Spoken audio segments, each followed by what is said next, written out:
오늘은 노인의 날입니다. 우리나라 노인복지법에 따르면 65세부터 노인입니다. 65세가 되면 지하철을 공짜로 타는 특권을 갖습니다. 대단히 공짜로 탄다고 좋아하시는 분들이 많지요. 하지만 65세 된 분에게 노인 그렇게 말하면 별로 좋아하지는 않습니다. 얼마 전에 이발소에 갔습니다. 동네 이발소인데요. 갔더니 한 80세대의 어르신들 3분이 앉아 계시더라고요. 그 중에 한 분이 갑자기 큰 소리로 이렇게 말하는 거였습니다. 우리 이웃집에 노부부가 죽었는데 자식들이 와서 노부부가 쓰던 살림살이는 다 쓰레기처럼 버리고 집하고 돈만 챙겨갔다고. 그러면서 돈하고 집을 남겨둘 필요도 없다, 죽기 전에 다 쓰고 가야 되겠다 하면서 막 말씀하시니까 나머지 노인들이 막 맞장구를 치면서 그래야 된다고 그렇게 말하시는 거예요. 그러자 이 노인이 또 노인들 부모들은 보살피지 아니하고 개를 키우면서 개에게 효도한다고, 개만 못한 세상이라면서 막 또 푸념을 하시니까 또 그렇다고 하면서 막 화를 내시면서 맞장구를 치시면서 이발소 안이 갑자기 개를 키우는 사람들, 젊은 사람들을 성토하는 장이 되었습니다. 오늘 노인의 날을 맞이해서 주변에 계신 어르신들을 좀 더 살피고 또 이해하고 또 배려하는 하루가 되었으면 좋겠습니다. 보이스피싱을 당해본 사람들은 내가 바보처럼 당했다는 것 때문에 굉장히 자괴감으로 힘들고 또 사람에 대한 의심이 깊어집니다. 어떤 사기나 배반을 당해본 사람도 마음에 깊은 상처가 있어서 사람을 믿고 신뢰하는 일이 참으로 힘듭니다. 요즘 젊은 부모들은 어린 자녀들에게 절대로 사람을 믿어서는 안 된다고, 믿지 말라고 그렇게 신신당부를 합니다. 그러면 이런 어린이들이 자라나서 사람을 대할 때 사람을 믿지 못하는 세상이 될 텐데, 그러면 우리 사회가 어떤 사회가 될까 참으로 걱정이 됩니다. 우리 사회는 모든 영역에서 믿음과 신뢰를 잃어가는 그런 사회입니다. 그런데 오늘 성선 말씀의 주제는 믿음입니다. 믿음. 신앙인은 무엇인가를, 누군가를 믿으며 살아가는 사람입니다. 우리는 매 주일마다 예배를 드릴 때마다 사도신경과 니케아 신경을 믿음으로 고백하면서 하느님과 예수님과 성령을 믿는다고 고백합니다. 우리는 신구약 성서를 통해 이루어진 구원의 역사, 특별히 예수 그리스도를 통해서 이루어진 그 하나님의 사랑을 믿고 그 사랑이 우리를 구원하고 또 세상을 구원한다고 믿습니다.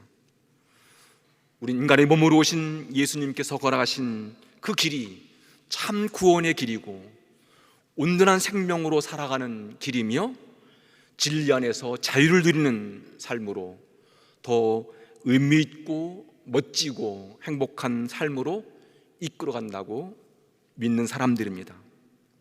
이런 믿음은 오늘 갑자기 하늘에서 뚝 떨어진 것이 아닙니다. 그리스도교 신앙은 예수님으로부터 시작하여 사도들, 제들을 통해서 그리고 교회를 통해서 이어져 왔습니다. 오늘 서신을 보면 디모데오가 할머니 로이스의 믿음과 어머니 유니게의 믿음을 이어받은 사람이라고 말합니다. 우리는 그리스도의 몸인 교회에서 복음의 진리와 신앙을 배우고 사랑의 친교를 나누면서 주님 안에서 더 깊은 일치를 이루어서 봉사하고 선교하면서 이 세상을 하나님 나라로 만들어가는 주님의 제자들입니다. 오늘 복음에서 저희들은 저에게 믿음을 더해달라고 주님께 간청합니다. 믿음을 더해달라는 간청은 우리 믿음이 부족하니 더 강한 믿음을 달라는 것처럼 보입니다. 그러면 저희들이 구했던 이 믿음은 무엇일까요? 우리 역시 기도할 때마다 주님, 믿음을 더하여 주십시오, 그렇게 기도하는데 여러분이 달라는 그 믿음의 능력은 무엇입니까?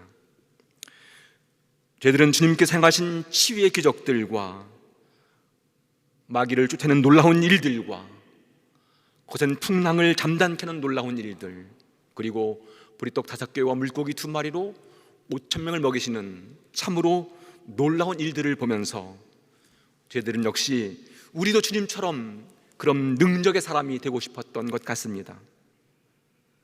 우리 역시 그런 능력의 사람이 되고 싶을 때가 얼마나 많은지요. 사목을 하다 보면 참으로 안타까운 사람들을 만납니다. 그래서 기도하면 그 사람의 아픈 현실이, 문제가 풀리고 해결되어서 더 건강한 삶을 살기를 소망하면서 기도할 때가 얼마나 많은지요. 그런데 참 놀랍게도 주님은 그런 놀라운 능력을 구하는 것 대신 다른 삶의 모습을 우리에게 보여주십니다. 다시 말하면 주님을 통해서 하나님과 어떻게 관계를 맺고 살아가는 모습이 참된 하나님 자녀의 모습인지, 어떤 모습이 하나님의 자녀로서 살아가는 삶의 모습인지, 자녀들이 걸어가야 할 삶의 길과 방향은 무엇인지, 그리고 그 삶을 통해서 우리 모두는 어떤 세상을 만들어 갈 것인지를 우리에게 일깨워 주시고 그런 삶의 길을 보여주시면서 그 길을 따라오라고, 그 길을 믿으라고 말씀하십니다. 저희들이 저희 믿음을 달라는 간청을 했을 때 주님은 너희에게 결시할 만한 믿음이 있다면 이 뽕나무더러 뿌리쳐 뽑혀서 바다에 심어져 하더라도 그대로 될 거라고 말씀하십니다. 마르코복음과 마태복음을 보면 너희 결심만한 믿음이 있다면 이 산더러 여기서 저기로 옮겨라 해도 그대로 될 거라, 그렇게 말씀하십니다. 뽕나무가 아니라 산을 옮긴다는 그런 놀라운 말씀이지요. 여러분, 뽕나무 옆에서, 큰 산 옆에서 한 달 내내 기도해 보십시오. 그 뽕나무가 옮겨지는지, 그 산이 옮겨지는지. 우리가 아무리 오랫동안 기도한다고, 아무리 여러 사람이 함께 기도한다고 뽕나무가 스스로 옮겨가지는 않습니다. 아니, 뽕나무가 아니라 도라지 한 뿌리도 옮길 수가 없습니다. 더구나 산을 옮기는 일은 더욱 불가능한 일입니다. 이런 표현은 유대인들이 쓰는 과장법입니다. 이 말의 본뜻은 우리가 하나님을 믿고 신뢰하면 우리가 상상할 수 없는 놀라운 일이 가능하게 된다는 그런 말씀입니다. 하나님 믿고 신뢰하며 살아갔던 많은 신앙인들 가운데는 커다란 뽕나무처럼 얼마나 견고하고 자기중심적이고 이기적이고 욕심 많던 사람이었지만 주님을 만난 후에 새로운 사람으로 변해되는 모습들을 봅니다. 어떤 사람은 정말 거대한 산처럼 꿈쩍도 않던 사람이었지만 주님을 만난 후에는 변화되어서 또 새로운 인생길을 걸어가는 사람들도 봅니다. 여러분 자신은 어떠신지요? 여러분 자신들도 주님을 믿기 전에는 어쩌면 한 그루의 뿌리 깊은 나무처럼 그렇게 견고하게 버티어서서 주님과 마주선 사람들이 아닙니까? 하지만 지금은 주님의 성전에 심어진 나무처럼 이렇게 새로운 믿음의 길을 걷고 있는 사람들이 아닌지요?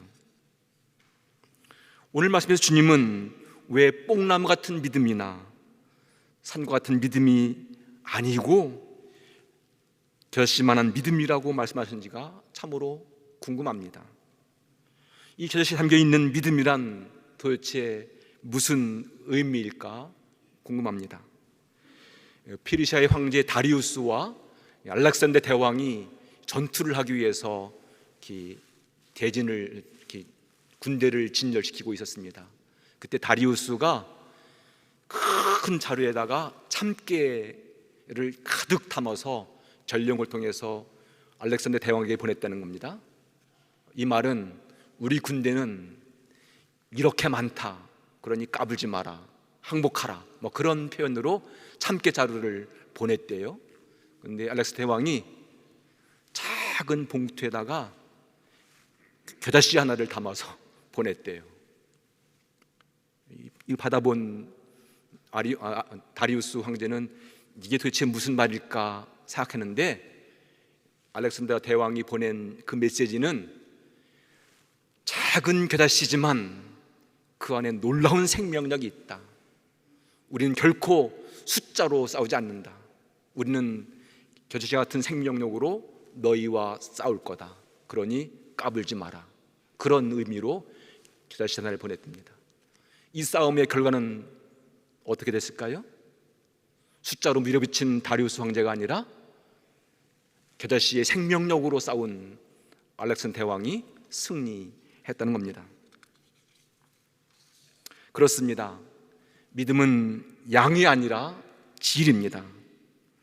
그 믿음은 아주 작은 신뢰로부터 시작됩니다.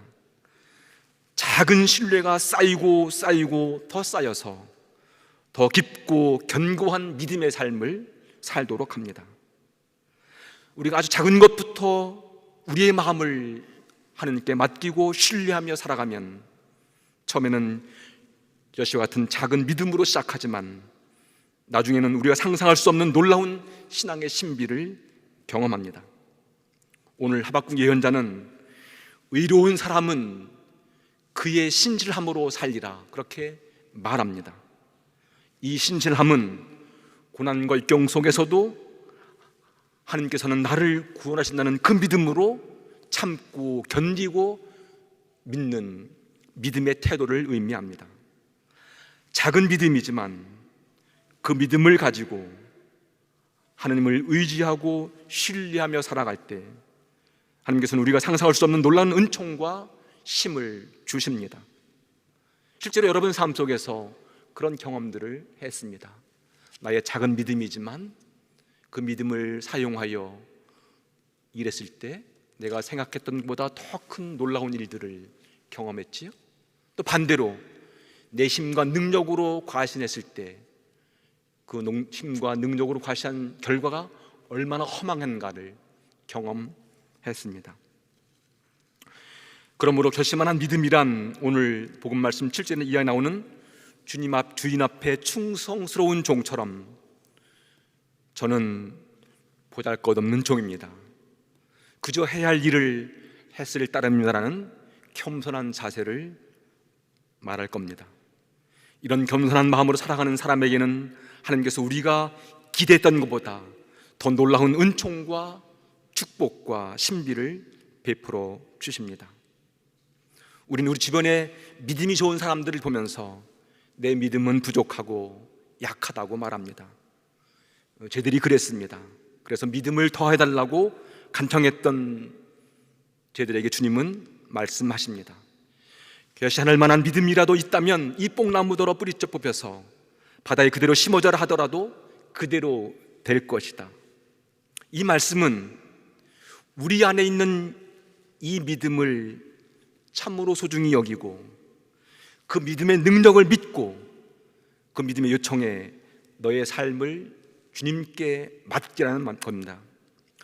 너의 작은 믿음일지라도 그 믿음을 우습게 여기지 말고 주님을 위해서 사용해 보라는 겁니다. 아주 작은 믿음일지라도 그 믿음을 사용할 때 믿음의 능력을 발휘합니다. 믿음은 믿음대로 살아본 사람만이 믿음의 능력과 기적을 경험합니다. 주님을 믿고 의지하여 살아본 사람만이 하나님께서 나와 함께 하신다는 것을 삶 속에서 체험합니다. 그러므로 내 안에 있는 작은 믿음을 사용하십시오. 여러분의 믿음을 주님을 위해서, 교회를 위해 사용할 때 여러분의 믿음은 분명히 자라날 겁니다. 지금 우리에게는 정말 겨자씨의 작은 믿음이 필요한 때입니다. 작은 겨자씨의 비유를 통해서 놀란 하나님의 나라의 신비를 일깨워줬던 그 주님의 가르침을 귀담아 듣고 그 말씀을 우리 안에서 체험하시기를 소망합니다. 우리는 오늘 교인으로 선출되신 분들을 위해서 세우는 임명식을 갖습니다. 오늘 교인으로 세워지는 이 분들은 이런 겨자씨의 믿음으로 주님을 위해서 봉사해야 합니다. 앞으로 2년 동안 여러분의 작은 믿음이 모이고 또 모여서 참 놀라운 은총과 신비를 경험하는 그런 아름다운 믿음의 공동체가 되기를 기대하고 소망합니다. 작은 일에 충성하는 사람에게 주님께서는 더 큰 일을 맡기십니다. 바로 여러분이 그런 믿음의 사람이 되셔야만 합니다. 성부와 성자와 성령의 이름으로 말씀드렸습니다.